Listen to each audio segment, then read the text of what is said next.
Ang ating bahaw ay isawag natin. Lagyan natin ng itlog at hotdog. Para makain. Kaya hindi na siya nasasayang kasi yummy na yan. Sinangag.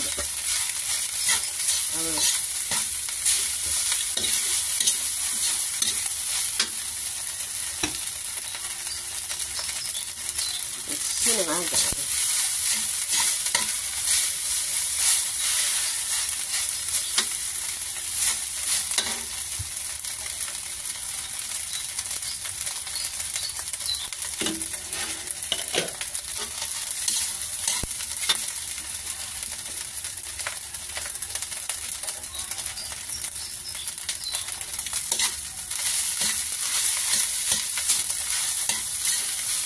Kinakailangan ng ulam. May ulam na. Automatic. Ayan. Lagi na sasayang yung bahaw. Ngayon, hindi na masasayang.